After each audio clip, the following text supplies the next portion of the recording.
শুনা জান, একেলগে থাকিম, একেলগে হাঁহিম, একেলগে জীয়াম, একেলগে মৰিম, প্ৰয়োজন হ'লে একেলগে চুৰু কৰিম, এখন বিলাসী বাহন আৰু গাৰ্লফ্ৰেণ্ডৰ ঘৰ, তাতকৈ জানো আৰু সুৰক্ষিত স্থান কিবা হ'ব পাৰে? বুজা নাই ন? ৰ'ব বুজাই আছোঁ। ঘটনা এইখন অসমৰে। দীৰ্ঘদিনৰ পৰা ৰাহুল গগৈ নামৰ এজন যুৱকে উজনি অসমৰ বিভিন্ন প্ৰান্তত চুৰিকাণ্ড সংঘটিত কৰি তীব্ৰ সন্ত্ৰাসৰ সৃষ্টি কৰা পৰিলক্ষিত হৈছিল। ধৃত ৰাহুলে এখন বিলাসী বাহনৰ সৈতে চুৰি কৰিছিল ছাগলী, গৰু ইত্যাদি আৰু আনি জমা কৰিছিল সি নিজৰে প্ৰেয়সীৰ ঘৰত।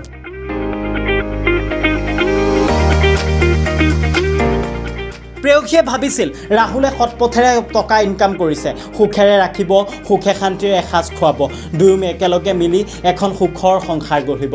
পিছে প্ৰেয়সীৰ সপোন ভংগ হ'ল। ছাগলী চোৰৰ সৈতে প্ৰেম কৰি বিপদত পৰিল যুৱতীগৰাকী। ছাগলী চোৰ ৰাহুল গগৈৰ প্ৰেমিকাৰ লগতে এইবাৰ ভাবি শাহুৱেক পালেগৈ থানা। ৰাহুল গগৈ প্ৰেমিকাৰ ঘৰত ছাগলী লুকুৱাই থোৱাৰ অভিযোগ উত্থাপন হৈছে। ৰাইজৰ সহযোগত আৰক্ষীয়ে উদ্ধাৰ কৰে কেইবাটাও ছাগলী।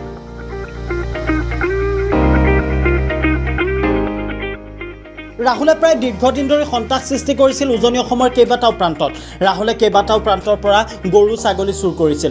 ৰাইজৰ তীক্ষ্ণ নজৰত আছিল ৰাহুল। আৰক্ষী চকীতো এজাহাৰ দাখিল কৰিছিলে এজন ব্যক্তিয়ে। ঘটনা প্ৰসংগত কি ক'লে ব্যক্তিজনে, ঘটনাটো কি হৈছিল? সমগ্ৰ চাবুৱা, পানীতোলা, লাহোৱাল, দিকম আদিকে কৰি এই সমগ্ৰ অঞ্চলটোত চোৰৰ উপদ্ৰৱ চলি আছে। বিশেষকৈ কেইজনমান ৰাইজে চিনাক্ত কৰা চোৰে আচলতে এই অঞ্চলটোত উপদ্ৰৱ চলাই আছে। এতিয়া এনেকুৱা এটা পৰিস্থিতিৰ সৃষ্টি হৈছে যে গ্ৰামাঞ্চলত মানে গাঁৱৰ ৰাইজে ছাগলী এজনী পুহি খাব নোৱাৰা হৈছে, গৰু এটা পুহি খাব নোৱাৰা হৈছে, চুৰ কৰি লৈ গুচি যায়। যোৱা কিছুদিনৰ আগতে মোৰ ঘৰৰ পৰা 5জনী ছাগলী চুৰ কৰি আনিছে। এই গাড়ীখন মই ধৰা পেলাইছো, ধৰা পেলাই মানুহটো ধৰা পেলাই ফটো থানাত মই দি থৈ গৈছো। 2খন থানাত দিছো, মই পানীতোলা থানা আৰু চাবুৱা থানাত দিছো। তাৰ পিছতো কিন্তু কোনো ধৰণৰ পদক্ষেপ প্ৰশাসনে লোৱা আমি দেখিবলৈ নাপালো। ইয়াৰ পিছত ৰাইজে, সমগ্ৰ অঞ্চলটোৰ ৰাইজে একত্ৰিত হৈ এই চুৰকেইটাৰ পিছত লাগি থকাৰ কাৰণেই যোৱাকালি চেতিয়া পথাৰত আৰু বালিজানত এই চুৰে ছাগলী তুলি থাকোতে ৰাইজে দেখি খেদাখেদি কৰাৰ পিছত এই পলাই গুচি যাবলৈ সক্ষম হয়। আৰু তাত কম খেদি আজি এই ঘৰটোত আহি এই চুৰকেইটাক আমি পাওঁ গাড়ীত ছাগলী পাইছো। আৰু বিগত বহুদিন ধৰি ছাগলী চোৰেৰে সন্ত্ৰাস সৃষ্টি কৰা এইগৰাকী ৰাহুলৰ বিৰুদ্ধে আছে ইখনৰ পিছত সিখনকৈ এজাহাৰো। এতিয়া প্ৰশ্ন হয়, প্ৰকৃতাৰ্থত সঁচাকৈ ৰাহুলে চুৰি কৰি আনিছিল নেকি ছাগলীকেইটা? প্ৰকৃতাৰ্থত ৰাহুল জড়িত হৈ আছে নেকি ছাগলী চুৰিৰ ব্যৱসায়ৰ সৈতে?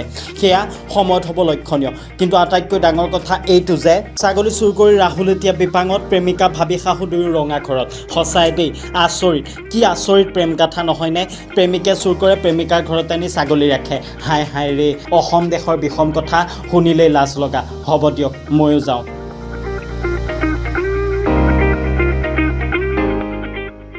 Bureau report, reporter any.